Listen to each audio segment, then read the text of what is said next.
Well, President Trump is sticking it to China. We are working through tariffs, and suddenly somebody connected to Jeffrey Epstein, the Clintons, and the royal family decides to off herself. I want to go through this and other big stories with my special guest, Peter Schweizer. Peter, thank you so much for joining me again. Hey, great to be back with you, Stephen. Thanks for having me. Absolutely. Let me give my audience some background. Peter is an investigative journalist with decades of experience researching and exposing political issues, economic issues, corruption. He's written BloodMoney, Controligarchs, Red-Handed, Profile of Corruption, Secret Empires, Clinton Cash, Extortion, and many, many other things. Let me jump right in because this is something that's bugging me. I know that it's been bugging my audience. What was your first reaction when you learned that Virginia Giuffre, the most powerful witness left against Jeffrey Epstein, Ghislaine Maxwell, she's connected to the Clintons and Prince Andrew of the royal family, out of nowhere, she suddenly decides to unalive herself? What are your thoughts on that?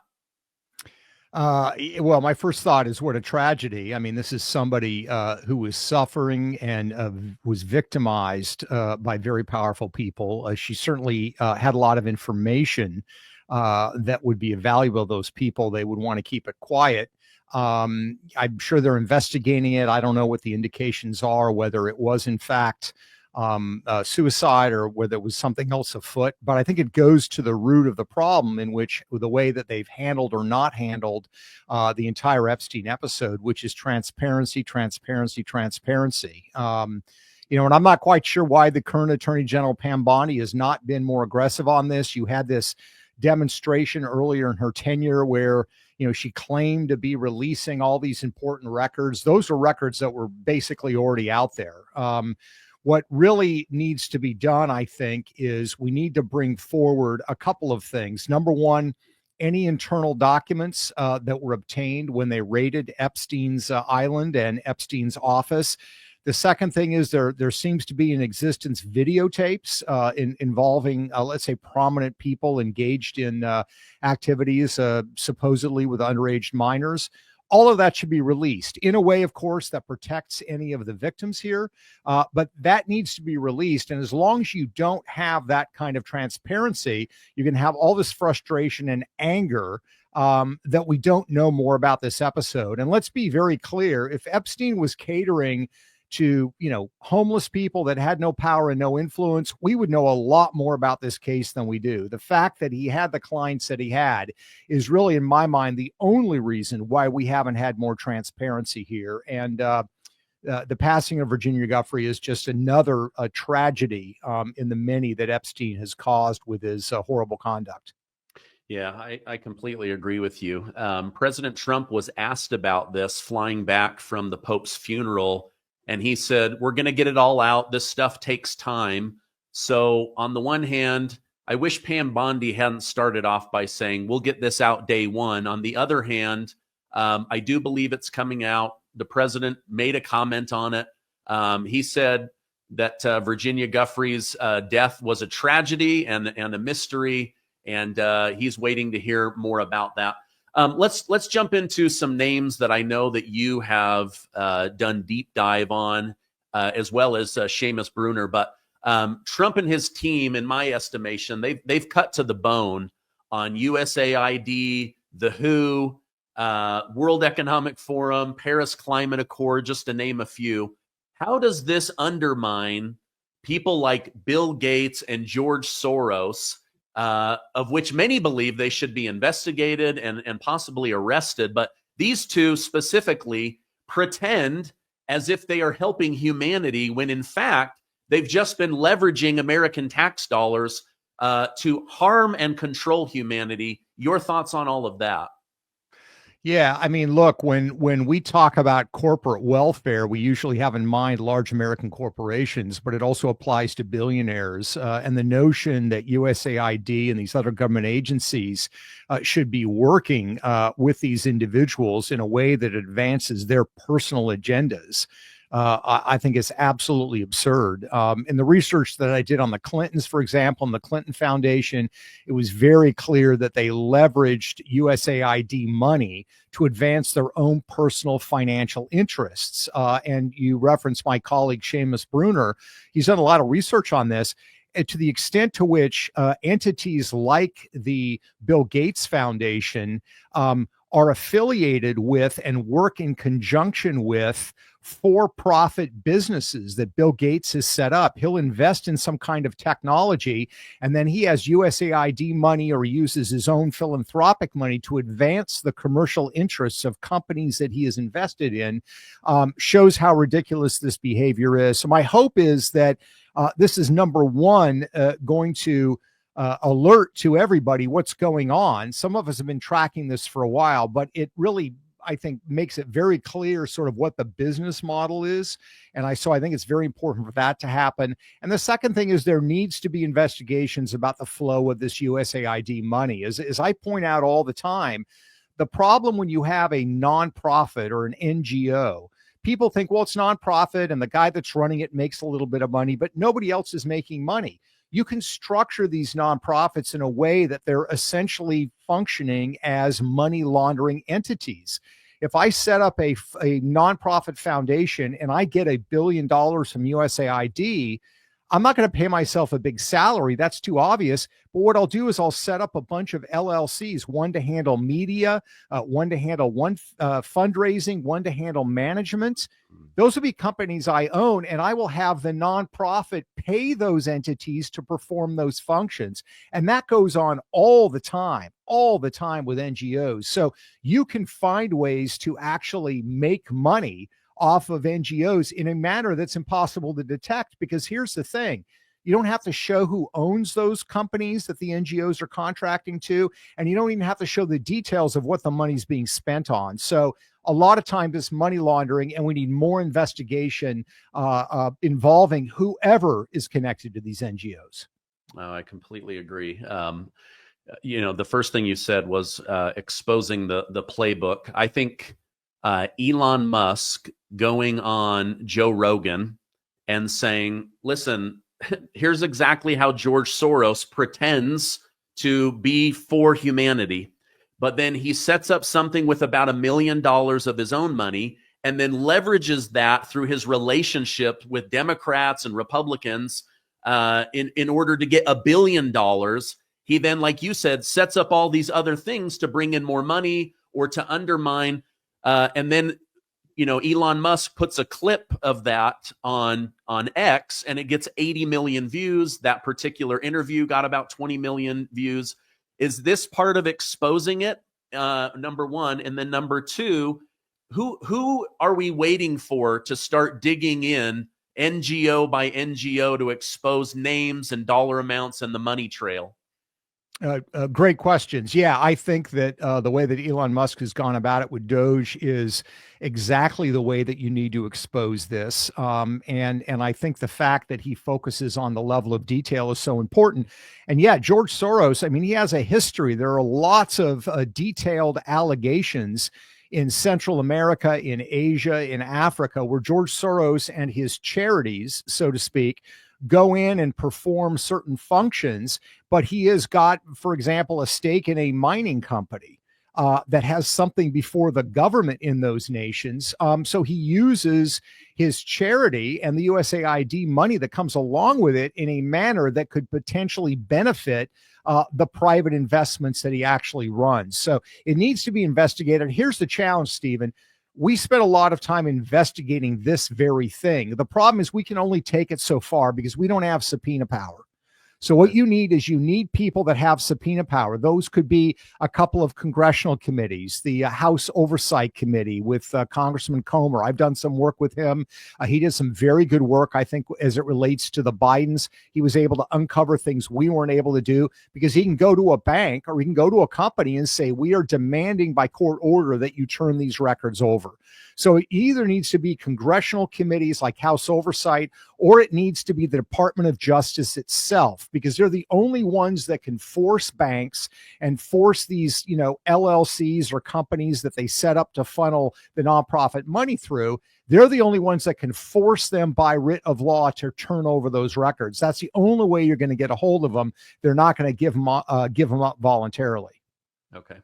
Let's use one name, for example, Bill Gates. In my limited research, I realized he's given the media companies hundreds of millions of dollars in donations, and in exchange, they don't bring up the stuff that he's doing around the world. Does he have that kind of leverage within governments around the world so that nobody's investigating him or digging into his foundation or seeing how he's leveraging USAID and other organizations? Yeah, I mean, I think the relationship with the media is a very important one, and the fact that you are giving donations or have relationships with media outlets is absolutely going to deter them from investigating him. In my book, Red Handed, which came out a couple of years ago, #1 New York Times bestseller, I exposed Bill Gates' very, very cozy relationship with the Chinese Communist Party in terms of his business investments in China, in terms of what he did at Microsoft and other companies, and the fact that he praises the Chinese government and the CCP for their leadership and the way that they govern the country. That means that whatever he does in China, he's in the good graces with the CCP. They're not going to investigate him. They're not going to expose him. Again, my view is always the mistake and the terrible things that were done to Donald Trump in terms of the use of the law. It had all the examples of sort of a dirty cop, which is, I found the guy, now I'm going to find the crime. In other words, they said, we're going to find something to pin on him. So I don't think anybody is saying we know exactly what Bill Gates did that violated these laws. But the point is that there's a lot of suspicious behavior, a lot of things that deserve investigation. Now, maybe at the end of the day, everybody looks at it and says, there's no apparent crime here. That's fine. But the point is, it has not been looked at. And that's what needs to be done. And I think the point you're making is a good one. There are plenty of powerful people in the media, in government, with NGOs that are funded by his foundation, foreign governments like people in the CCP, who essentially cover for him and make sure that Bill Gates does not get the scrutiny that he deserves. Yeah. Well, when a lot of the media's money comes from Big Pharma, they never badmouth Big Pharma. When money comes from Bill Gates and George Soros, suddenly they never, I remember a Fox News one time, they brought up George Soros and literally somebody else popped up on the screen and was like, we're not talking about him. And I was like, whoa, where'd that other human being come from? It was very weird. Well, and Stephen, this is what Soros has been so manipulative at doing, is they essentially have said on the left, and of course there's irony given what's going on in college campuses today, but they essentially set up this mode of thinking that if you attacked Soros, it was really because you were anti-Semitic. You were going after Jews, which was absurd because George Soros is not a practicing Jew and does not have any particular affinity for Israel. But B, it's ridiculous to say you cannot criticize somebody because of sort of some made up or manipulative explanation. So they've been very masterful at trying to cover for George Soros by attacking the messenger, attacking the person that is exposing what he is doing. I think those days are done. And I think we're going to see more of it. And I think we should see more of it of his son as well, who's really taking over the reins at the Soros shop. I think Alex Soros is far more political even than his father was. And we can expect even greater activism as far as the Soros Foundation than we've seen in the past. Yeah. Well, he's about to marry Hillary Clinton's best friend and former personal assistant. So I'm sure we'll see more of him meddling in U.S. politics. But isn't it the Democrats that scream, we can't have billionaires like Elon Musk interfering in U.S. politics? Yeah. But then they ignore Bill Gates, George Soros, and many others. Done extensive writing on the Biden crime family. You brought up Representative James Comer. I had the congressman on my show. He said, my gosh, there's so much that we just ran out of time. And we had so many people blocking us at the White House, at banks, trying to get this. Do you think with the Trump administration, I know they have a long laundry list of to-dos. Do you think one of those to-dos is to continue to expose the corruption of the Biden family? Well, I sure hope so. I know one of the things that Jim Comer has done, and I think it was a great idea, is he sent a very detailed letter to Pam Bondi, the Attorney General, saying, look, we believe these are the very specific things that warrant possible criminal indictment by the Department of Justice. And he laid them out. Some of them were as basic as lying to Congress. You had members of the Biden family who were under oath before Congress, giving a subpoena, and they just flat out lied. Some of them are like that. Some of them relate to money laundering and more serious crimes. And Comer's point is, I think, exactly the right one. We're Congress. My committee can investigate. We have subpoena power, but we can't indict anybody. And our ability to subpoena people, we don't have the muscle that the Department of Justice does.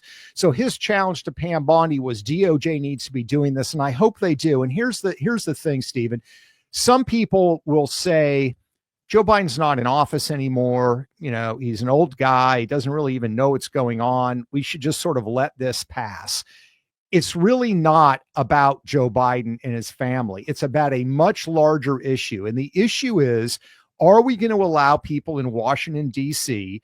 to set their families up to receive large payouts from foreign governments, from adversarial governments like China and Russia, or from corrupt oligarchs in Ukraine, do nothing in return for it, while you as a politician are guiding our affairs of state involving those countries? I think the vast majority of people would raise their hand and say that's outrageous. It shouldn't happen. Here's the thing. If we do not see some kind of indictment, some kind of detailed investigation by the Department of Justice on these issues as related by the Bidens, we know in Washington, D.C. that what they did will be imitated. In fact, it's already being imitated. So the only way you deter this from happening in the future involving other politicians is you make sure that people pay a price for it. You know, you go through the DOJ investigation, you see what's there, you get experienced prosecutors to look at it. And if the evidence is there, I think it's there, you charge people. If you don't do that, do not be surprised that sometime in the future, we don't have a vice president or a president who does the exact same thing, taking money from the Chinese or for other entities, tens of millions of dollars, while they as president are steering the ship of state. I mean, it's outrageous that it happened, and it's going to happen again unless we get a reckoning on this. I completely agree with you. I actually, this is a theory that I've been thinking through. I actually believe, especially with the 70 plus million that voted for Trump, there is an appetite to see justice of the Biden crime family, just like there's an appetite to see justice with Dr. Anthony Fauci. What I think the American people are losing steam on is the anticipation that something will happen.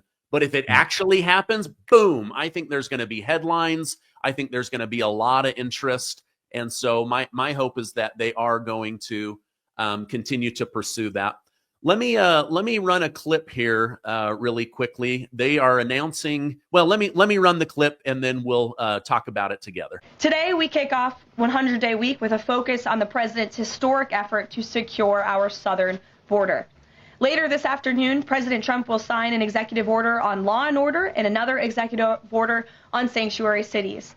The first EO will strengthen and unleash America's law enforcement to pursue criminals and protect innocent citizens. The second EO is centered around protecting American communities from criminal aliens, and it will direct the Attorney General and Secretary of Homeland Security to publish a list of state and local jurisdictions that obstruct the enforcement of federal immigration laws.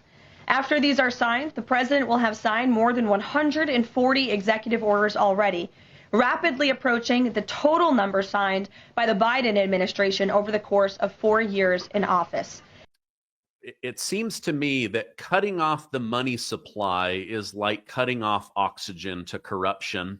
What are your thoughts on, as we approach the 100-day mark of President Trump's second term, that he's now saying we're going after the sanctuary cities? No more hiding these people in jails. No more hiding them in strip clubs. No more giving money to you guys to continue to undermine America. Your thoughts on that, Peter?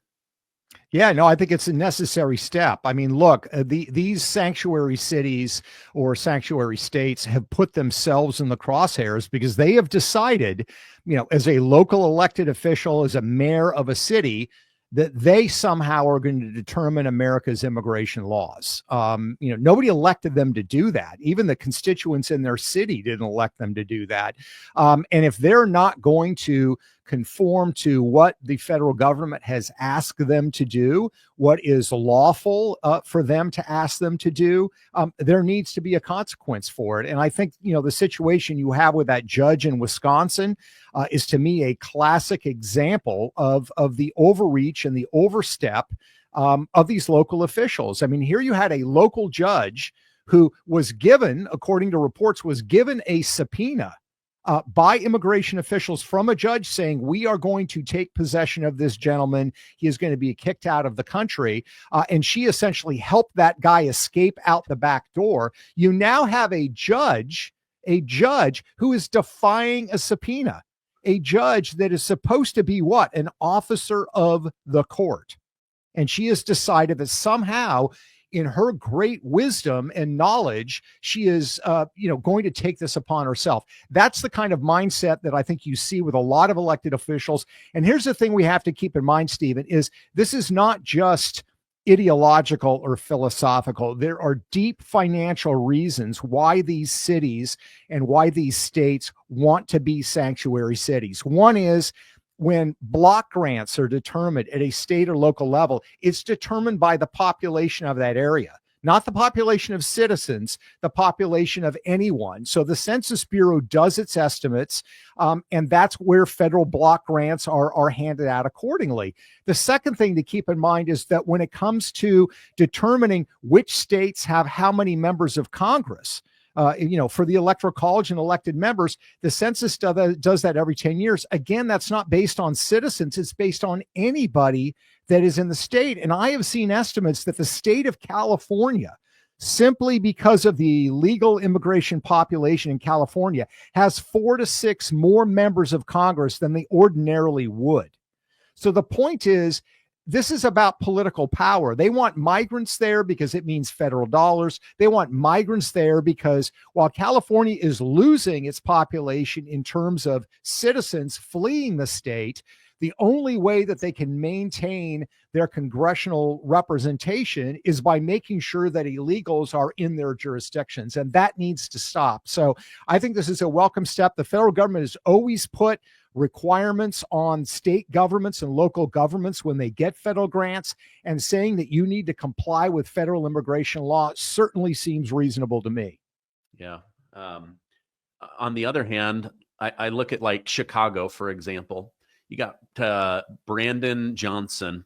Guy has like an 11% approval rating, mostly put into office by Black Americans, foundational Black Americans that have been here for generations.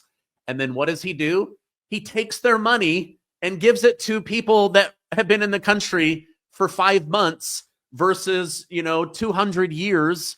I see there's going to be a reckoning that way. But you bring up a really great point. Like, imagine if those 5 or 6 seats were actually Republican seats in California, but because of the census and just sneaking as many illegals in, it really does. Like right now, we have such a slim majority in the House of Representatives, and yet you look at the electoral map, you would think America is a very conservative country, but not because of these big cities where they just keep stuffing people. And Elon Musk, as I said at the top of the hour, he's been trying to expose this. Biden was flying hundreds of thousands of people in to try to specifically offset the swing states so that they would never swing towards a Republican ever again. Do you think, I know right now, one of the criticisms of the Trump administration isn't that they're not doing a good job, it's that they're not doing it fast enough. Are we going to be able to do it fast enough before the next census or before the 2026 midterm elections? Yeah, that's a great question, Stephen. And look, I understand people's impatience The challenge is that when it comes to the issue of immigration, you have the 4 years of Biden to deal with, but frankly, you have 20 or 30 or 40 years of general U.S. approach, with the exception of Trump's first term, which has generally been pretty lackadaisical when it comes to illegal migrants coming into the United States. So undoing it over the course of the first 100 days, the first 300 days, I don't think is realistic. I think the question is priority and momentum. And I think it is a priority for this administration. I also think the momentum is there. A lot of it is getting tangled up in the courts. I think that Congress is looking at taking some action there because you have, in a lot of cases, federal judges that are issuing national moratoriums on decisions, which seems to be an overreach in a lot of areas. So I'm hopeful that the Supreme Court is going to reinforce Trump's right and ability to do this. I think the national consensus in the country has moved further and further towards Trump rather than away from him. So I'm optimistic, and I just think we need to be patient. Given the array of powerful forces that are against what he's trying to do, I think they've made very, very good progress here in the first 100 days. Yeah, I agree. You're not going to undo decades of bad behavior in 100 days. But what I want my audience to just be aware of is the media, they're going to try to spin this against Trump. Look at what he couldn't do in 100 days instead of all that he actually has done. U.S. Treasury Secretary Scott Bessent pointed this out pretty harshly on MSNBC when they said, oh, President Trump is killing people's 401k. He's like, well, yeah, it went down, but then it had one of its biggest days back, and then you guys never covered that because it doesn't fit your agenda of trying to humiliate President Trump as he negotiates these tariffs. I just think, it's so easy to believe the media, but they lie so easily. That's why I'm hoping, like my podcast, the work that you're doing gives people the education to remain patient while they continue to do so much good for the American people. Yeah, I think that the major media has done a really bad job, not only of failing to report the news, but in damaging their own brands. That they really, I think, in Trump's first term and now in the second term, have adopted a posture that they are the resistance. They are not news outlets that are supposed to provide people with information as to what is actually going on. And look, I understand criticize. It's not a question of criticizing Trump or raising questions, but it's actually providing an accurate accounting of what is going on. It's the reason the mainstream media, in a recent poll I saw, actually has a worse approval rating than Congress. Congress is like 19%. The media is below that. They have done that to themselves. They will say, well, people are trashing us all the time and Trump calls us fake news. That's not what's damaging the brand. They did the damage to themselves because they have chosen that the quote unquote resistance is more important to them than actually doing a professional job. I'm one that happens to believe that we need media outlets that people look at as at least somewhat objective. Nobody's going to be perfectly objective. We need those brands that we maybe had 50 or 60 years ago that, yeah, they tilted maybe a liberal a little bit, but they tried to cover both sides. We need that. We do not have it from any of the large brand name media outlets anymore, and they're not going to be able to reclaim that mantle. Their damage to the brand is just too great.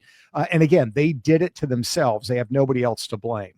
Yeah, I agree. I could agree. Okay. You have done so much research on China. I want to switch gears with you. President Trump seems to see China as stealing our patents, our intellectual property. Corporate America drained all these jobs over to them, but then allowed them to sell back into America. So hurting jobs, making cheap stuff, bringing it back over here. Now they're openly trying to take over areas where America used to be strong. They're trying to overthrow or at least undermine the US dollar. Tell me your thoughts on this economic war we're in with China and how Trump's tariffs may help or hurt the United States. Yeah, as I wrote about in my book, Blood Money, China has a strategy that they call disintegration warfare. That's their term, not mine. There was a famous book in China published in 2012. It was endorsed by all the top military officers. President Xi has read it and embraced it. And what disintegration warfare basically says is we are going to engage in activities that undermine the United States, even kill Americans, but we're going to do it short of a kinetic fighting war. We don't want that. That is essentially what disintegration warfare is. So that's for example, what fentanyl involves. Fentanyl is the leading cause of death for people under the age of 45. A lot of people don't realize that the vast majority of people that die of fentanyl poisoning don't even know they're taking fentanyl. They think they're taking a Vicodin or an Adderall. It's some college kid who, is taking Adderall because he's studying for an exam. It's something that was bought off the street. He takes it. It's got a fentanyl in it, and he dies of an overdose. It's the leading cause of death for people under the age of 45 in America today. And when you look at how fentanyl got to the United States, it is a Chinese operation. The Mexican drug cartels are the junior partners. The Chinese control the precursors. There's 2,000 Chinese chemists in northern Mexico that create this deadly cocktail for the cartels. All the money laundering that the Sinaloa cartel does and the other drug cartels do, it's all done through Chinese state-owned banks. So this is Chinese warfare against the United States, in addition to the economic war that you so rightly mentioned that they are engaged in. This is disintegration warfare. And I think what you see with Trump, Trump is familiar with my book. I briefed several of his top advisors on its contents. What Trump is doing is giving a major pushback to China on all fronts. So the trade issue and the tariffs and the economic dislocation you talked about, absolutely, that's very clear what he's doing. But then look at what he's doing with Mexico and Canada with the so-called fentanyl tariff. He's saying, look, you guys are the staging ground for the Chinese efforts to poison Americans until you actually do something about it, which, by the way, you should have done in the first place. You're going to be paying this massive tariff on us. You're going to be paying a price for the actions that you're doing. I think even if you look at the attempt to broker a peace deal between Russia and Ukraine, whatever one thinks that deal should look like, I think a major motivation for Trump is he wants to further isolate China. And Russia, because it's been isolated because of its aggression in Ukraine, has been pushed close to China. It's led to greater economic cooperation. There's a lot of natural resources in Russia that China needs. What Trump is trying to do is broker a deal to pull Russia away from China back to a closer relationship with the West. So what you're seeing with Donald Trump, in my mind, is a grand strategy to push back on China on every single front. And I think it's long overdue. And you're quite right to call out the people who are concerned about, the drop in the NASDAQ over a 7 to 10 day period. It's absurd. I mean, when you're trying to deal with major difficult issues, there are going to be some disruptions, but it's going to make us stronger. It's going to make our stock market stronger down the road. So I think it needs to continue to be full speed ahead to the point where China is essentially forced to buckle on some of the things they're doing vis-a-vis the United States.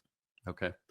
That's interesting the way that you worded that about Russia and China. I had Colonel John Mills on maybe 7 to 10 days ago, and he used a different phrase. He said, it may look like Trump is being friendly or kind to Putin. What you don't realize is he's actually trying to peel them away from China, because China is the real enemy. China is the one hurting America more than any other. They steal our stuff. Right now, I was just reading over the weekend how we've been making all these advancements in microchips, AI, crypto, and they just come in and steal it in the dark of night.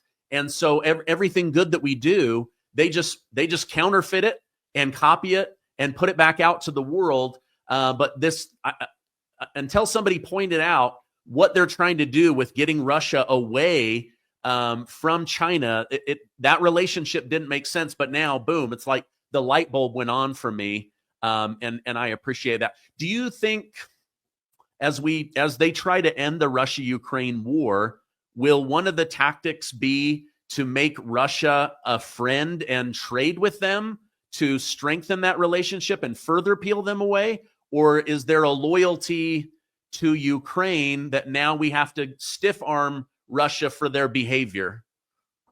My view is that, look, Russia does a lot of things against the United States as well. But when you look at the Ukraine-Russia war, Ukraine is simply not in a position to win. And I think Zelensky knows that. And so the question is, what does a post-war Ukraine look like? And those details are going to be worked out. I believe if Putin actually does sign a treaty with Ukraine and honor it, and I will say that's a big if, right? Because he does not have a great record when it comes to abiding by things he's going to say he does. But let's say that Trump gets him to do that. I think it absolutely makes sense to bring Russia back within the family of nations in terms of trade, in terms of, their energy exports, et cetera. Again, recognizing what are they doing vis-a-vis Iran? Are they doing other things to undermine the United States? But I think Putin is in a very difficult situation. His economy is not good.